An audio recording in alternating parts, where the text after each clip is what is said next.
Olá, sejam bem-vindos e bem-vindas a mais um CESP Entrevista. Hoje recebemos o professor Dorel Soares Ramos, que é o coordenador da equipe executora na Escola Politécnica da Universidade de São Paulo, do Plano Estadual de Energia 2050, uma iniciativa do governo estadual a cargo da Secretaria de Meio Ambiente, Infraestrutura e Logística do Estado de São Paulo.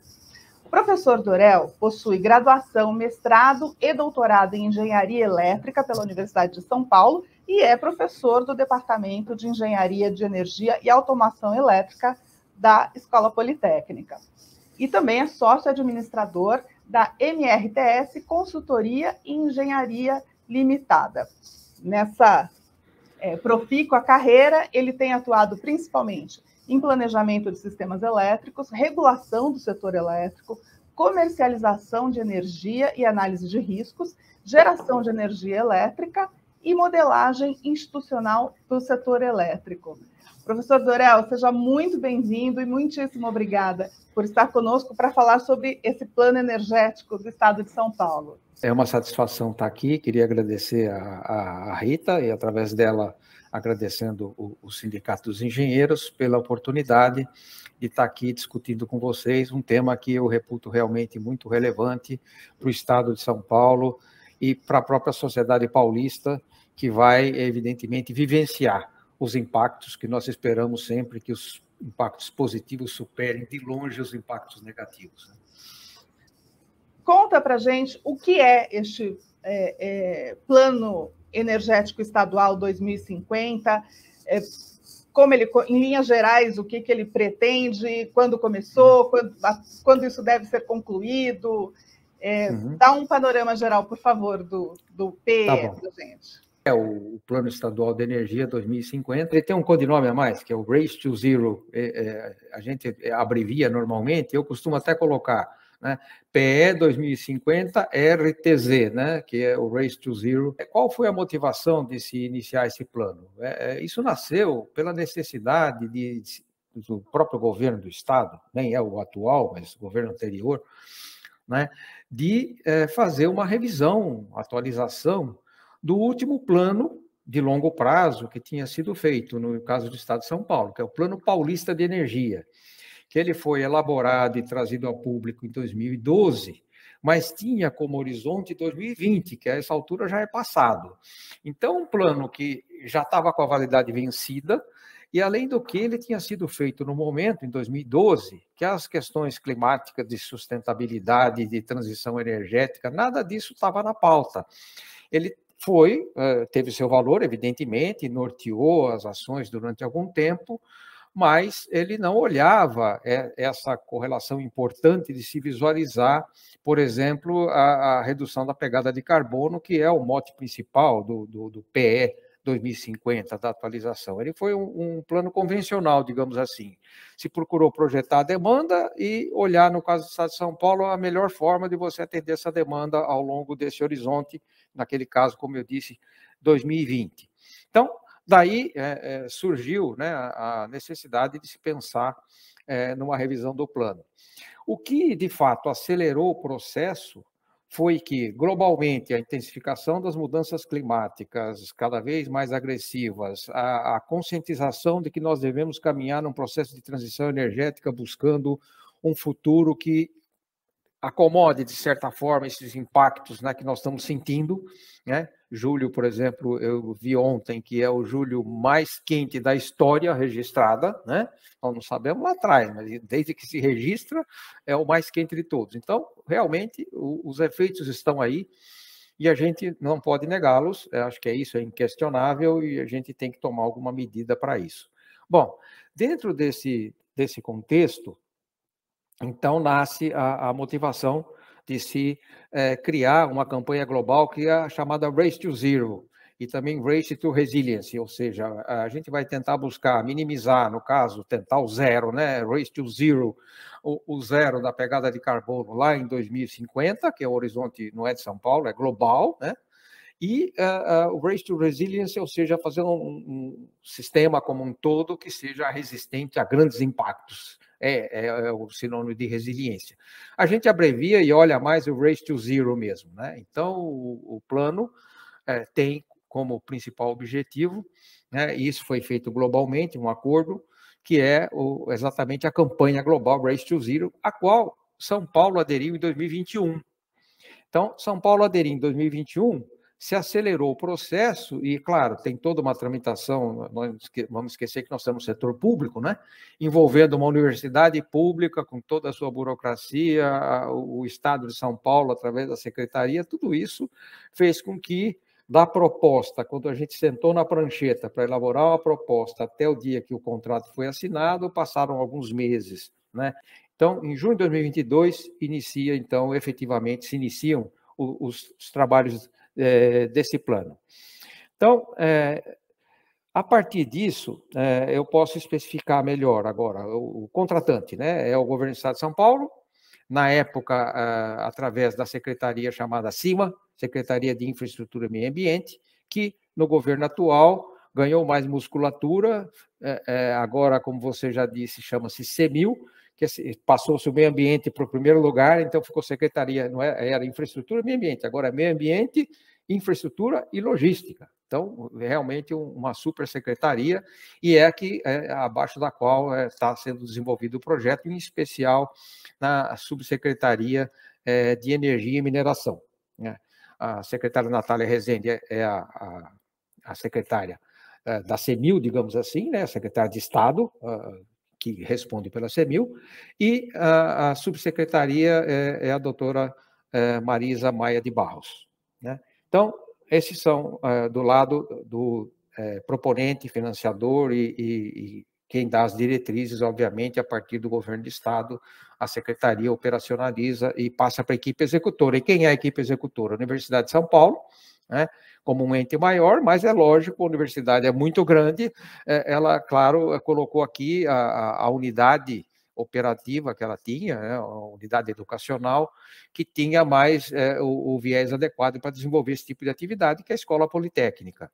E também faz parte do conjunto das entidades executoras, aí mais como para operacionalizar a parte administrativa, a Fundação de Apoio à Universidade de São Paulo, a USP. Então, esses são os envolvidos diretamente, né?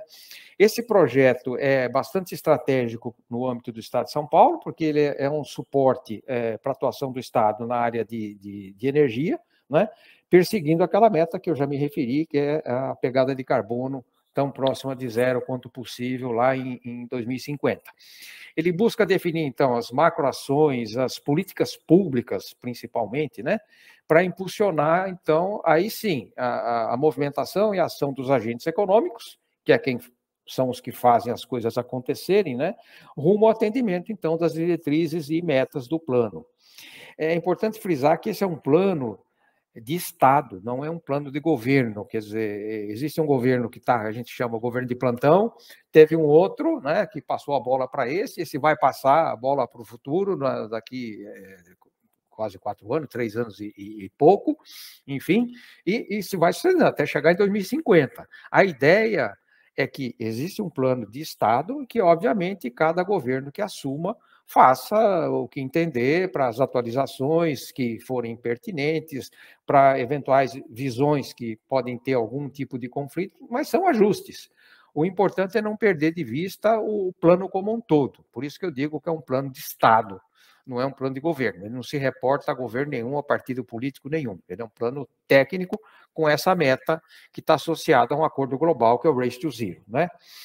Então, ele está sendo desenvolvido em 2 fases. Ele teve uma primeira fase qualitativa, basicamente, e por quê uma primeira fase qualitativa? Que ela foi de quando iniciou, em julho, até meados de novembro, já em dezembro a gente estava começando a segunda fase. E por que foi nesse período? Porque o Estado de São Paulo, como você sabe, participou da COP27.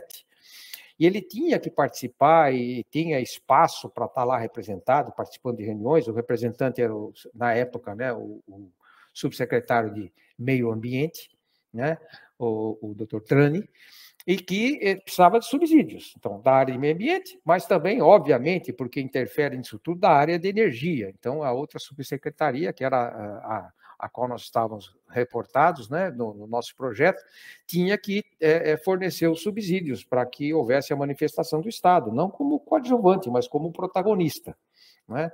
Então, essa fase qualitativa tem uma razão muito simples. Não dava tempo de fazer com todas as simulações matemáticas, modelos, que a gente, quando tivesse começando as simulações, o prazo já estava terminado.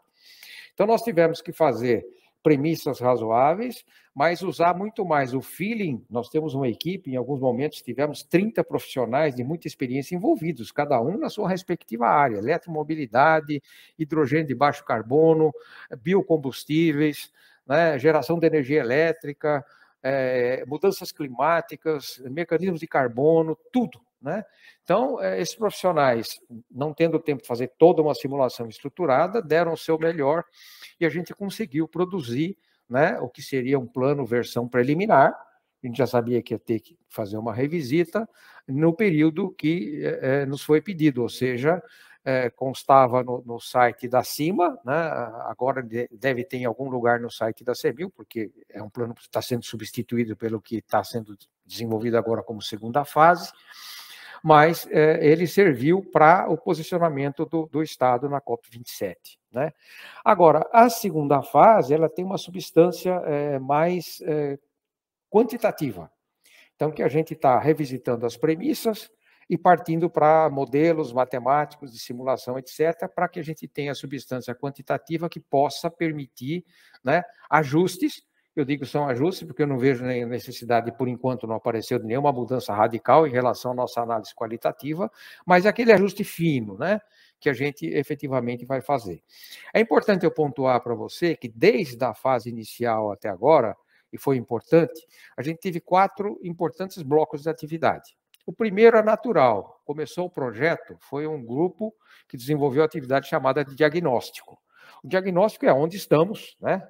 E qual é o ponto de partida. Então, como é que estava a situação e olhando depois se também um outro grupo de atividade criou o que se chama uma visão de futuro consistente com os objetivos do plano. Essa visão de futuro é para onde deveríamos ir ou para onde deveremos ir. Né? E a gente está procurando traçar o caminho. Justamente o terceiro bloco de atividades é a atividade de prospecção, que é justamente quais as trajetórias mais adequadas, porque não é uma, né? Isso não é determinístico, mas você tem um leque de trajetórias possíveis e pode ir ajustando ao longo do tempo, quais as melhores trajetórias para se sair do ponto que foi diagnosticado como ponto inicial e chegar naquele que é a visão do futuro desejada. Né? E, finalmente, dado tudo isso, existe o outro bloco que se chama posicionamento, que é, a partir disso, quais são as políticas públicas, macroações que o Estado, particularmente, né, como efetivamente o responsável pelo plano, deve adotar para que a gente possa seguir consistentemente perseguindo a trajetória que foi considerada a mais adequada. Evidentemente, a nossa equipe é uma equipe que participa do projeto estratégico, mas para dar suporte. A decisão, obviamente, é uma prerrogativa do Estado e a gente procura, evidentemente, dar toda a substância conceitual, quantitativa, para que o Estado possa tomar decisões que considere bem fundamentadas, enfim, que se sinta confortável. Então, esse plano estratégico, ele busca criar o roadmap de estratégias, né, para a gente alcançar a visão de futuro que foi preconizada. Então, é isso. Na segunda fase, a gente tem tratado especificamente, primeira coisa a fazer, bom, como é que as coisas vão andar daqui até lá, porque para chegar na pegada zero, preciso ver quanto é que eu vou estar consumindo na indústria, etc., nos vários tipos de setor, em transporte e tudo mais, né? Então, para a gente poder diagnosticar os remédios. Então, a primeira coisa é ver cenários econômicos, que é a base. Então, foi feito um estudo específico para uma empresa especializada que a gente trouxe para dentro do projeto, né? E que ela fez toda a análise, e é público isso, é a LCA que fez esse tipo de trabalho no âmbito do projeto, também com suporte da FIP e do IPEA, que nós também consultamos. Então, foram gerados cenários econômicos compatíveis, lá na frente, compatíveis com o que a gente enxerga mais de perto até 2030, mas fazendo, digamos assim, uma evolução consistente, com uma visão, claro, baseada em premissa, até chegar em 2050. A partir disso, a gente faz a questão de modelagem de resultados, né? e procura ver a demanda, né, do setor elétrico, do setor de transportes e da energia térmica, que seria um consumo que não é elétrico, mas evidentemente traz combustíveis no seu bojo também, né? A partir daí você faz a sinalização da oferta, que alternativas nós temos para fazer o atendimento, sempre caminhando na direção de minimizar as emissões. Faz-se um balanço de emissões, que é outro grupo de trabalho que cuida disso, são pessoas especializadas para fazer, né, dado o tipo da demanda, toda a perspectiva, as alternativas de oferta. O grupo técnico faz as simulações, recomenda um determinado caminho e de balanço de emissões, vamos ver como é que ficam as emissões. A partir daí, então, se faz as estratégias de mitigação, né, dos gases de efeito estufa. É importante eu salientar também, como eu brinquei, quase uma mini palestra, né, sobre o projeto, mas para entender ele como um todo, ele tem 5 eixos que a gente chama eixos estruturantes, que são muito importantes. O primeiro está associado ao próprio objetivo do projeto, é meio ambiente e social. Quer dizer, o eixo que olha meio ambiente, que é o objetivo de chegar na pegada de carbono zero, que se não chegar a zero, se faz captura de carbono, que é uma tecnologia que já está começando e vai estar, evidentemente, em escala muito mais comercial lá na frente, né? Mas o social também, quer dizer, como é que a sociedade pode se beneficiar das atitudes que vão estar sendo tomadas, não só por conter a mudança do clima, mas quando a gente aborda nesse contexto, no caso do Estado de São Paulo, a questão do funcionamento da hidrovia, usos múltiplos de água, por exemplo, a gente olha que tem que privilegiar a captação, saneamento, etc., antes da geração de energia elétrica, porque isso nós temos outras alternativas. Então, é daí que esse eixo estruturante é meio ambiente social, né? O segundo é tecnológico, e aí vem a questão do impulso em pesquisa e desenvolvimento, inovação, e que se analisar as melhores opções tecnológicas e a perspectiva, inclusive aquelas que são disruptivas, em relação ao que aconteceu recentemente, mas o que a gente imagina que vai acontecer, por exemplo, principalmente na área de hidrogênio, né? Que ele ainda está engatinhando, mas em pouco tempo ele vai estar já andando e sem o andador, né? Já com seus próprios movimentos, sem precisar de apoio de ninguém. É um setor que vai em frente mesmo, né? Então, aí a ideia é usar as melhores opções tecnológicas da forma mais eficiente possível. O terceiro eixo, que é muito importante, é a infraestrutura, ou seja, considera essa infraestrutura existente. Então, não adianta você propor, infraestrutura é investimento muito intensivo, né? Capital intensivo. Então, você propõe uma série de alterações e deixa ociosa a estrutura existente, absolutamente. A gente está olhando isso. Primeiro, eu vou usar a estrutura existente da melhor forma, quer dizer, não deixá-la ociosa. E, a partir disso, sim, da forma mais eficiente e econômica possível, propor alterações de infraestrutura. O outro eixo é o de mercado, que é onde as coisas realmente são movimentadas para acontecer, né? Ou seja, a partir dali, os agentes de mercado vão visualizar novos modelos de negócio para viabilizar investimento e o desenvolvimento da própria cadeia industrial, né? Cadeia produtiva. Tá? Finalmente, o último é o regulatório. Porque nada adianta se os outros 4 estão bem orquestrados, mas depois a legislação não permite que você faça, cria uma série de amarras, ou algo que pode ser feito em 2 meses, acaba por conta de burocracia sendo feito em 8, evidentemente isso é totalmente contraproducente. Então, a gente tem olhado da forma mais intensa possível a questão regulatória. Então, esses são os eixos estruturantes. A partir daí, para fechar, né, os eixos temáticos, né? Então, bom, tudo bem. Agora, quais são os grandes temas agora na segunda fase? A eletricidade, que olha as fontes renováveis, né? Particularmente aquelas que produzem energia elétrica. A ideia de garantir o suprimento confiável para o Estado de São Paulo, então, o suprimento do Estado.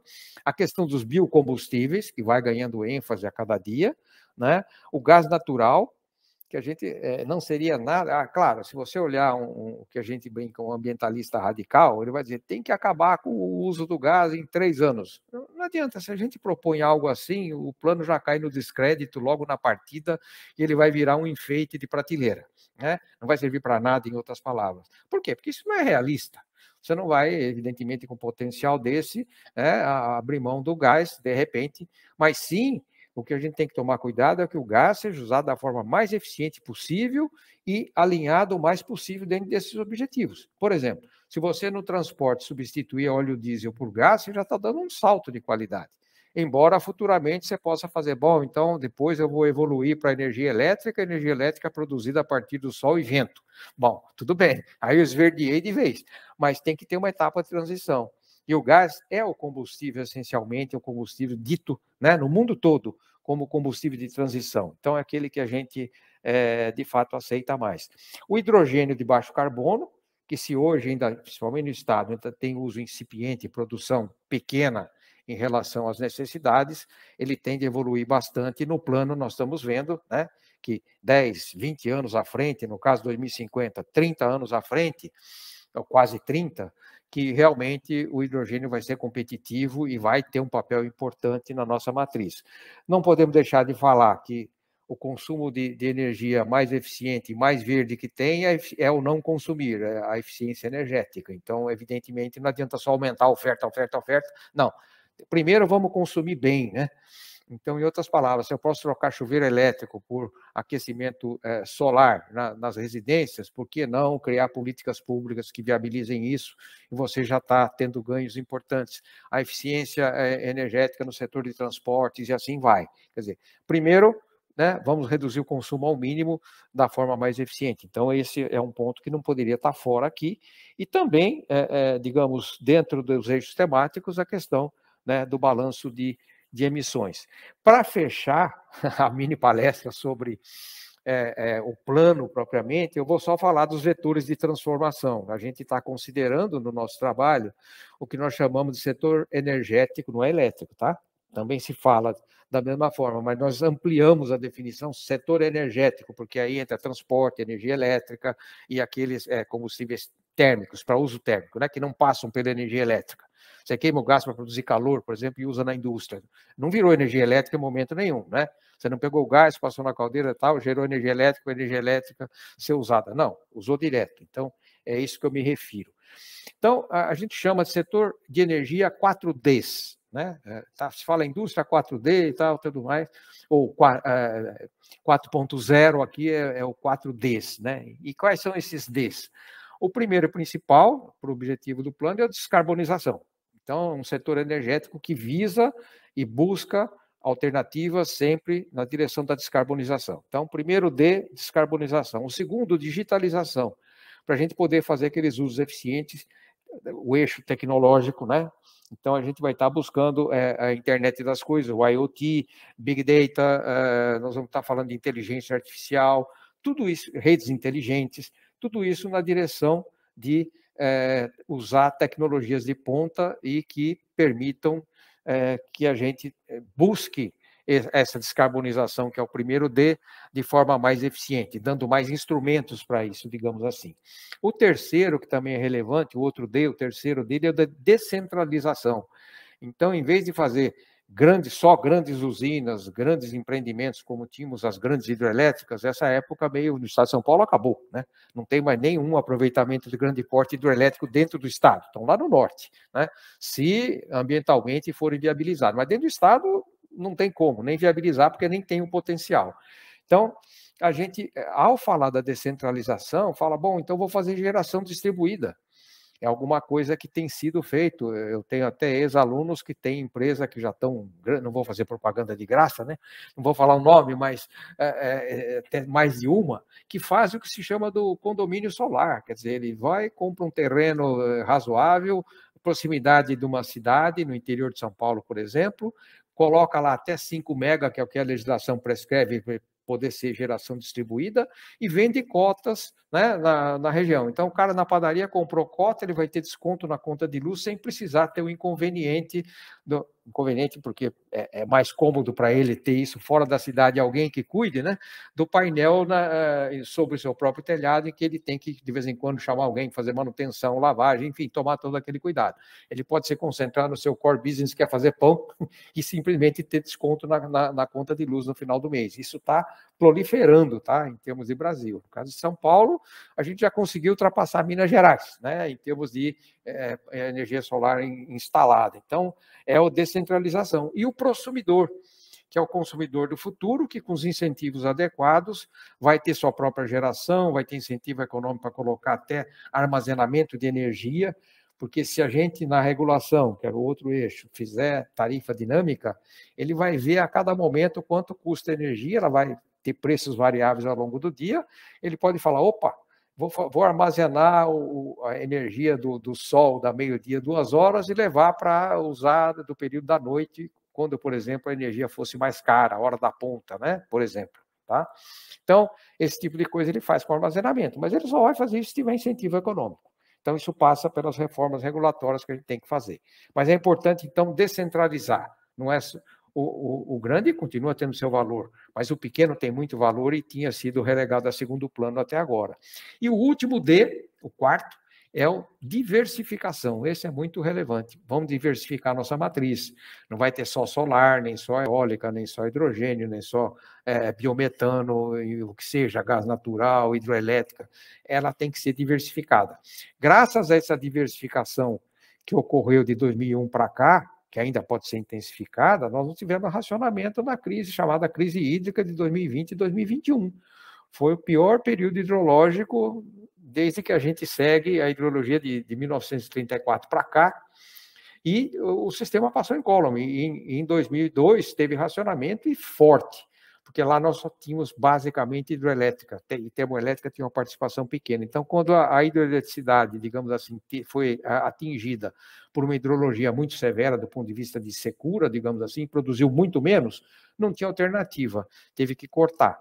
Agora não, né? O velho ditado, quando chove não venta, quando venta não chove, não choveu, ventou pra caramba, ajudou bastante, sol também teve a pino, porque justamente estando seco, você não tem quase nuvem no céu, e a produção solar foi ao máximo, a eólica juntou com térmica, e nós passamos incólumes, né, por um período bastante desafiador. Só para reportar, nós tivemos já 3 workshops de divulgação do projeto, né? Um deles de cenário econômico e demanda, que foi lá no CREA, nas instalações do CREA, ali da Avenida Angélica. 2 outros ocorreram nas dependências da CEMIL, focados na oferta, tivemos que dividir em 2 por conta da amplitude do tema, né? E a gente já convida por antecipação, né? E tem feito essa divulgação do 4º workshop de divulgação do projeto, para a gente coletar já as primeiras impressões dos agentes, associações e tudo mais, sindicatos de engenheiros aí, tem formadores de opinião aí, eu conheço vários, né? Desde o Murilo, que é velho conhecido, o Kirchner, ex-colega de CESP, e outros, né? Oswaldo Passador, e vai por aí afora. Então, a gente espera que esteja bem populado, digamos assim, o workshop que vai fazer justamente o fechamento, né? O balanço de emissões e algumas propostas iniciais. Depois disso, você perguntou, bom, e quando termina o projeto? A ideia é seguir com ele, então, depois de ter o último workshop, coletando as primeiras impressões dos agentes, e a gente estando chegando na etapa de simulações, preparar justamente a primeira versão do plano, que vai ser colocado em consulta pública, e isso no final de novembro, para que durante dezembro e talvez alguns dias de janeiro, é o prazo que a Secretaria vai dar, provavelmente 30 dias, para os agentes, então, fazerem as suas contribuições, que depois serão todas devidamente analisadas, cotejadas. É de se esperar, Rita, que num plano como esse, o cara, como eu disse, o verde radical, ele vai dizer só tem que ter verde daqui para frente. O outro que é mais gasífero vai dizer não, gás é o combustível da transição e tem que usar até 2050, usando assim, assim, assim, dando sugestões, né? As grandes petrolíferas estão sem abrir mão do combustível fóssil, tentando esverdear um pouquinho. Nós temos que ter o bom senso de fazer o balanço disso tudo sem adotar nada radical. Sempre, e isso é muito importante eu frisar aqui, nós estamos com toda a liberdade intelectual possível que a gente poderia pedir, que a Secretaria não impõe nada, diz vocês vão propor aquilo que for melhor de acordo com a técnica, com os conceitos, com a visão de vocês, etc. E, claro, ponderando os inputs dos agentes, mas não tem nada pré-definido, nós não temos viés, tá? Então, esse é o ponto. Acho que com isso eu esgotei a visão do plano, né? E cobrir do começo ao fim e a época e como ele vai terminar, com uma consulta pública, para que aí sim todos os agentes possam contribuir de forma totalmente democrática e vai caber a gente a fazer toda a análise se o Estado tomar as decisões. Já deu aí uma geral muito interessante e além de todas as informações que o senhor traz algumas notícias muito boas, né? Uma é essa que o senhor ressaltou no final, que é um trabalho que está sendo feito de acordo com o conhecimento técnico, sem viés, portanto, com seriedade, e o que o projeto todo demonstra aí que o Estado de São Paulo, né, não é este governo, aquele governo, outro que virá daqui no futuro, mas o Estado de São Paulo comprometido seriamente com a transição energética, compreendendo a crise climática que o mundo inteiro enfrenta, e essa questão da resiliência que o senhor mencionou aí, a gente tem visto como é preciso, além de buscar as medidas para conter a crise climática, buscar meios de garantir segurança para as populações, enfim, né? Porque os eventos extremos vão continuar acontecendo aí no futuro próximo, né? Não tem mais escapatória disso. O nome aí do projeto, como o senhor destacou também, é o Race to Zero, que o senhor falou é zerar a pegada de carbono e significa neutralizar a emissão dos gases de efeito estufa. Neutralizar não significa que não vai mais emitir nenhum gás, mas é que, de alguma forma, isso compensa, e aquilo que não der, captura, que vai ser na tecnologia possível. Uma compensação. No âmbito do Estado de São Paulo, o que significa isso em termos de redução de emissão, né? Quanto que a gente vai deixar de poluir, de emitir os gases de efeito estufa? Quanto que a gente precisa parar de emitir para atingir aí os objetivos que vão ser traçados nesse plano? Tá bom. Primeiro, o que está por trás do objetivo de falar em reduzir pegada de carbono, etc. É aquela meta que é global hoje, né? É que a gente consiga, no final do século XXI, ter a temperatura média do planeta, né? No limite 1,5 graus Celsius, né? Acima da temperatura média da época pré-industrial. Então, é isso que está por trás. Evidentemente, esses cálculos são muito complexos, são revisitados a cada ano, etc., para saber o que eu tenho que fazer. Agora, o 1,5 está sendo mantido, né? No caso do Estado de São Paulo, a gente, na parte qualitativa, e agora estamos avançando mais na parte quantitativa, visualizou que naquilo que a gente já está propondo como medidas razoáveis, a gente consegue, porque você tem que dar sempre, Rita, uma medida, bom, em relação a quê, né? Então, eu vou reduzir em relação a quê? Evidentemente, não é dizer, bom, como você mesmo disse, não vou chegar a zero simplesmente e não emitir mais nada, isso é impossível, né? Você vai, de certa forma, compensar, né? Emissões líquidas, né? Que chegariam, quer dizer, você pode ter alguns setores que, na verdade, são mais verdes, né, do que seria necessário para atingir aquela meta, e é justamente daí que surge o mercado de crédito de carbono. Eu aqui no Brasil sou bem mais verdinho, o cara no europeu não tem a mesma chance, inclusive de fazer as compensações, ele compra crédito de carbono, porque aqui no Brasil você consegue, por exemplo, estar mais verde do que seria necessário para atingir aquela meta de 1,5 graus lá na frente, etc. Nasce o mercado de crédito de carbono e o Brasil vai ser um player importante, né, nesse mercado. Mas, voltando, o que nós visualizamos é que, em relação ao que eu chamo da posição laissez-faire, no sentido, se não fizesse nada, nenhum esforço especial, essa é a referência. E se eu fizer o esforço que a gente está visualizando, a gente já imagina que já estamos em tipo de reduzir em relação à posição laissez-faire, tipo 70%.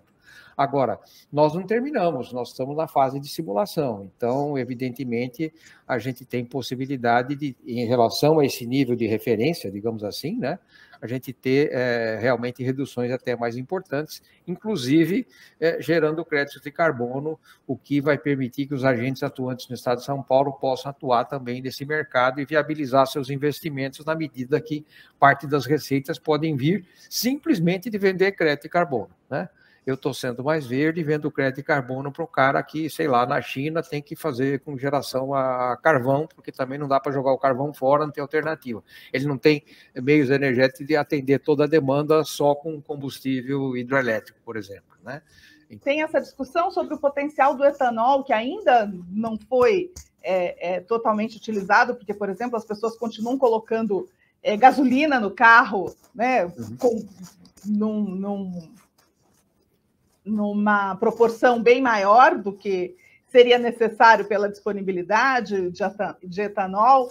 Mas, por outro lado, também a ideia não é transformar o Estado num canavial, né? Não você incentivar o etanol de tal forma que aí todo mundo só planta cana e isso vai gerar outros tipos de problema. Há muitos anos que se fala em desenvolver a alcoolquímica. Como que o etanol especificamente entra nessa equação aqui no estado de São Paulo, professor? Ele está sendo considerado, atuando, claro, no setor de transporte, mas a questão do setor de transportes como um todo. Então, é claro que o etanol sempre é importante, mas nós vamos caminhar também para a mobilidade elétrica, né? E a mobilidade elétrica vai estar associada fundamentalmente, no caso de São Paulo, nem tanto do vento, mas muito mais ao sol, né? Que é uma energia totalmente renovável e um pouco, lógico, ainda mantendo a questão hidroelétrica. Mas nós temos, a tecnologia evolui, né? A gente consultou os agentes enquanto está conduzindo o plano, porque eu digo, não adianta a gente ficar fechado fazendo, porque temos que ouvir os agentes econômicos. Então, nós fomos desde as companhias de gás até, por exemplo, tivemos bem recente a reunião com a Única, que é justamente a representante do setor sucroalcooleiro, junto com a Cogem, que é a central de cogeração de energia elétrica, né, que estão muito ligados a isso. Evolução tecnológica prevista permite, a gente chama álcool de última geração, e que ele pode ser usado até para fazer hidrogênio, ele pode ser econômico lá para frente, e o que se vai conseguir é produzir mais, digamos, energia útil, por exemplo, a partir do bagaço de cana, com novas tecnologias, com menos bagaço você produz mais, porque você está mais eficiente, né? Então, essa evolução tecnológica está cenarizada no nosso trabalho, quer dizer, tem aquilo que você imagina que vai conseguir até 2030, que é o horizonte de partida, e tem aquilo que a gente imagina que vai evoluir, e que a sinalização é essa, que vamos poder contar em 2050, que é o horizonte do plano. Então, sim, todo o setor sucroalcooleiro, a parte de biocombustíveis, aí já entra a questão do biometano, que também é importante no transporte, injetando junto com gás natural, já fica uma parte esverdeada, né? E aí você, quando consumir o gás, ele não é só gás fóssil, ele tem biogás ali injetado, desde que atenda os critérios de qualidade, etc. Tudo isso a gente tem ponderado, sim, no plano, tá? E está efetivamente contemplado, tá? Inclusive com toda a conversa com os agentes envolvidos nesse tipo de assunto, para pegar realmente o que os agentes, que são os investidores que estão por trás, enxergam, né? E quais são os seus planos de expansão, o que eles visualizam para o futuro. E a gente procura, então, contemplar no plano da forma que a gente entende mais representativa e realista possível, né? Também não pode ser ufanista, porque às vezes você tem alguns setores que você vê, olha nitidamente que aquilo não vai realizar naquela velocidade. Então a gente dá um slow motion ali e faz o ajuste. Uma coisa que tem sido muito discutida atualmente e que o senhor já mencionou aí também como uma das opções, o hidrogênio verde. Ainda é incipiente no Brasil, se imagina que há um grande potencial. Qual é a sua opinião sobre o papel do hidrogênio verde nessa nossa transição energética? No plano, nós estamos preferindo chamar de hidrogênio de baixo carbono, porque hidrogênio, na verdade, é uma aquarela, né? Então, inclusive, proveniente do gás, mesmo que você tomando alguns cuidados, ele pode ser bastante aceitável, né? Agora, claro que no estado de São Paulo, uma das opções que eu acho relevantes, e aí está associada a uma energia renovável que, é evidente, tem um potencial maior no Nordeste, já estão começando a trabalhar para isso, que é a eólica offshore. No estado de São Paulo, offshore significa no mar, né, fundamentalmente. E no estado de São Paulo nós não temos potencial de vento, digamos assim, para competir com o Nordeste, mesmo com o Sul, né, em terra. Então não vai ter eólica, você não vai ver aí aerogeradores em terra no estado de São Paulo, porque não é econômico e tem um potencial imenso, né, em outras regiões do país. Mas o offshore, como está aqui próximo, ele pode ser competitivo, embora mesmo o offshore, o vento de São Paulo não seja tão intenso quanto lá no Nordeste, só que lá você vai produzir energia, mas se a demanda está aqui em São Paulo, você vai ter que trazer eventualmente por 2.000 quilômetros. Isso não é de graça. E no estado de São Paulo você produz ali, né, a 50 quilômetros da costa, e nós temos uma vantagem que a nossa costa é relativamente plana, você pode fazer parques a 50 quilômetros, que não tem aquele inconveniente visual que atrapalha a praia, turista é contra e tal, aquilo já dificulta. Você faz a 50 quilômetros sem que a profundidade seja tal que você tenha que fazer com estruturas flutuantes. Você pode fazer com estrutura fixa. 50 quilômetros você pode chegar com profundidade de 50 metros, que é perfeitamente viável você fazer com estrutura fixa, que é muito mais barato do que fazer como se fosse o petróleo do pré-sal, que você tem aquelas plataformas gigantes flutuando no oceano. Então, os aerogeradores todos amarrados entre si, é caríssimo. Acho que só tem, na prática, hoje, no Mar do Norte, é que tem uma dessas, digamos assim, offshore, não do tipo fixo, né, do tipo flutuante. Então, em São Paulo, isso pode ser competitivo. Aí você vai ao litoral, lá tem sol também, abundante, né? Então, o que você pode fazer? Juntar e fazer o projeto híbrido, ou seja, vento e sol, né? Você traz energia de próxima, relativamente, que é a offshore, junta com o sol, e a partir dali você então pode produzir hidrogênio, aí você produz amônia, e sempre tentar exportar, né, a partir de você ter valor agregado, senão a gente vira exportador de sol e vento, né? Então, temos que desenvolver a economia, exportar o produto já com valor agregado, o produto mais finalizado, industrializado, do que simplesmente mandar hidrogênio, né? Botar no tanque e mandar embora. Não é essa a ideia, né? Você trabalhar com ele, exportar o produto, até para gerar emprego aqui, não lá fora, né? Então, essa, e dar emprego, inclusive, para os nossos engenheiros, né?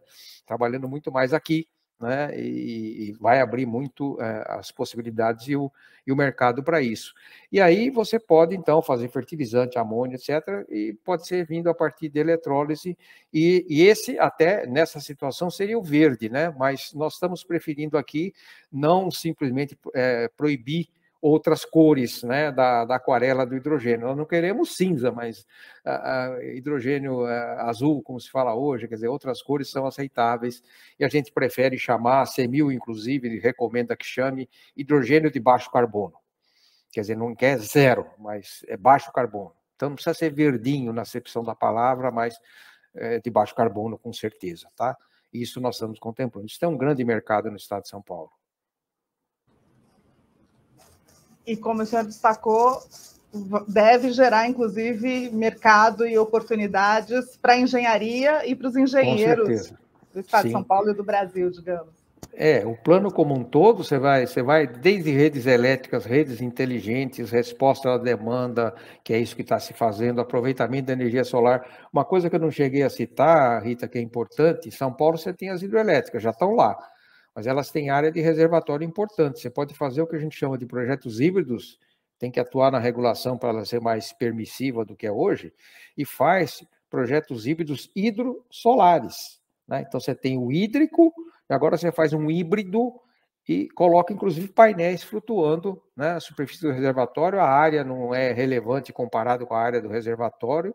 E você pode ter no centro de carga, né, nos pontos relevantes, porque lá no passado foi possível fazer essa hidrelétrica, hoje em dia não seria, né? Uma Porto Primavera, você não faria aquilo hoje em dia nunca.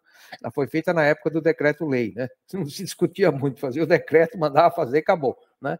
Vai encher o reservatório tal dia, não esteja lá, né? Isso foi lá no passado, eu me lembro bem dessa história, eu já estava formado, etc., mas são outros tempos, o mundo era outro. Então, agora a gente evidentemente vai caminhar na direção, por exemplo, de aproveitar as hidrelétricas que já existem, que puderam ser construídas, colocando energia solar lá junto delas, né? E como o terreno também no estado de São Paulo, como você sabe, é muito bem, tem fazendas de aproveitamento, tem a produção de cana, tem gado, tem tem fruta, tem tudo, fica mais difícil você pegar terrenos grandes em terra para fazer o sol, mas em cima da água ali tranquilo, né? Desde que você tome cuidado para não causar impacto ambiental, mas hoje em dia isso é bem dominado, e eu vejo com muita... A gente está fazendo aí com a minha outra camisa de consultoria, aqui perto, hoje eu estou fora de São Paulo, eu estou numa cidade chamada Penápolis, que é 500 quilômetros de São Paulo, bem no interior. Aqui perto tem uma cidade chamada Promissão, que tem uma usina hidrelétrica do meu tempo de CESP lá atrás, né? Que é a usina de Promissão, e que está sendo estudado justamente ali na área de promissão um projeto híbrido, ou seja, junto da hidrelétrica e energia solar, tá? Isso é bastante interessante. E é outro potencial que São Paulo tem também, porque tem vários reservatórios em pontos estratégicos. Professor, e como é que entra a indústria nessa discussão? Porque nós temos uma demanda colocada no Brasil, é reindustrializar o país, né? Uhum. O país sofreu aí uma desindustrialização precoce, o setor precisa se fortalecer, e tem se falado, inclusive, que isso precisa acontecer dentro da... Não é nenhuma reindustrialização, é uma nova industrialização, porque justamente tendo como premissa importante nesse processo a sustentabilidade ambiental. Como é que entra isso? Nós precisamos ter crescimento econômico, ou seja, maior produção, o que exige maior consumo de recursos naturais, de energia, etc. Mas isso tem que ser dentro da corrida para o zero carbono. Como é que entra a indústria aí? Eu poderia discutir isso, talvez, falando, bom, qual é o papel do Estado nisso e como é que ficam os agentes econômicos, que a indústria está dentre eles, né? Então, eu diria, primeiro, o que a gente está considerando no plano, né? O papel do Estado. Eu reputo aqui, o Estado tem que ser o regulador, claro. Né? Você não vai pedir para o agente econômico interessado se autorregular. Aí também é querer demais. Como eu brinco, você sair de férias, deixar o lobo tomando conta do galinheiro e ainda deixar a chave em confiança. Né? Aí é demais. Então, não é o caso. No caso de São Paulo, isso é importante. O gás tem a regulação estadual. E, de toda forma, São Paulo tem uma massa crítica, um peso que ele influi, inclusive, naquilo, no setor elétrico, que a regulação é federal, ele pode atuar muito e, digamos assim, desobstruir caminhos que a regulação esteja impedindo o desenvolvimento adequado.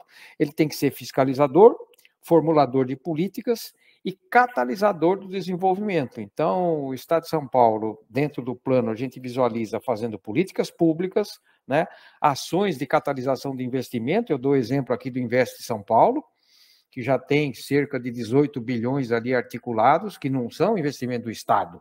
Isso vem do setor privado. Mas o Estado está apontando caminhos e está articulando tudo isso. Então, está atuando justamente junto à indústria, né, para que as coisas, de fato, possam acontecer.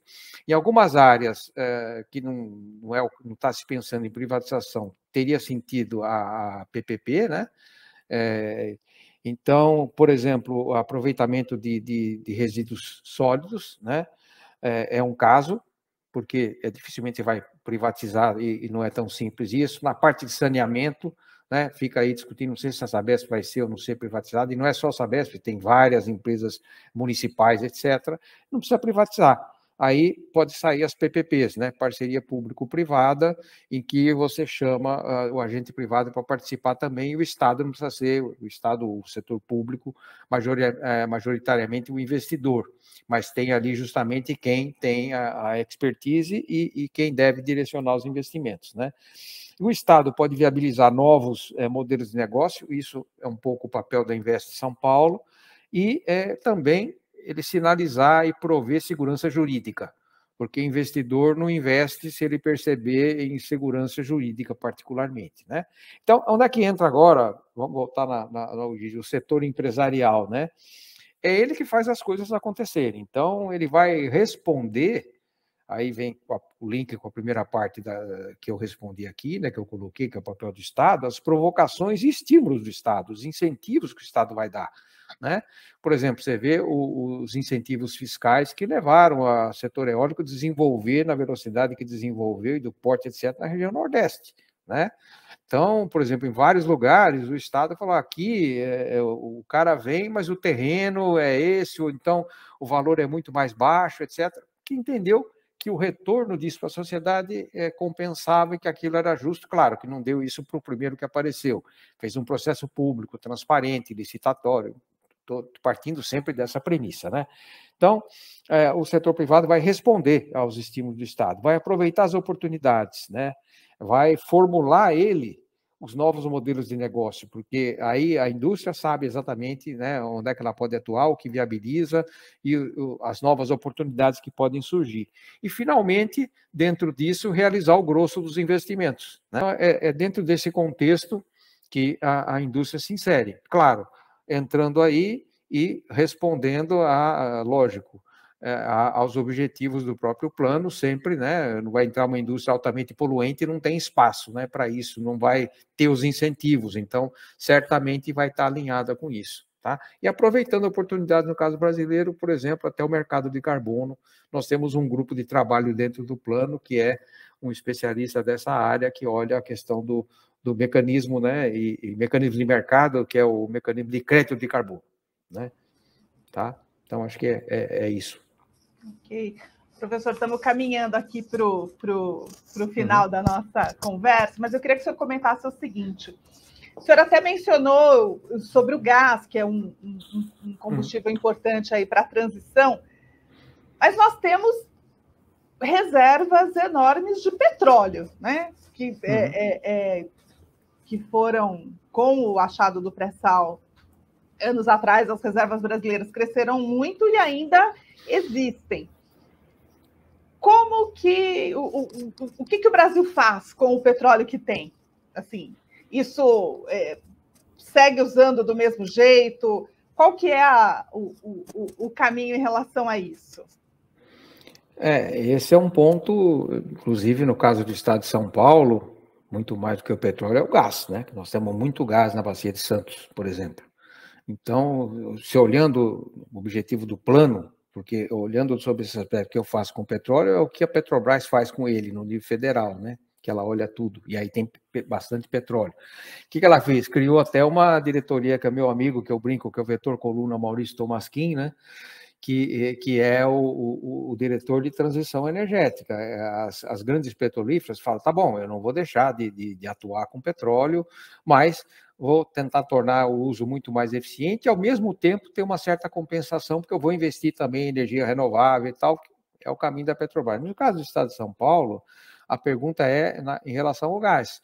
Então, a gente pode usar o gás para produzir hidrogênio, a gente pode usar o gás na indústria, onde ele é, de fato, relevante, por exemplo, ele pode, com vantagem, substituir chuveiro elétrico, tá?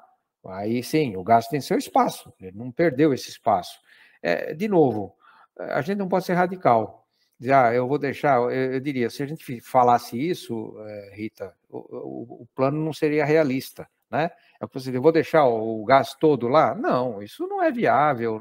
Certamente, se a sociedade tivesse conhecimento de todos os prós e contra, não seria radical para dizer, deixa o gás lá na Bacia de Santos, não tira mais nada e vamos só partir para o verde. Não é, porque muita coisa vai ficar tão cara durante algum tempo que a sociedade, na hora que sentisse no bolso, ia reclamar de quem tomou esse tipo de decisão. O que a gente precisa fazer é uma conjugação, sempre pensando, dentro do possível, reduzir a pegada de carbono, o que não significa abolir o gás. Por exemplo, setor de transporte.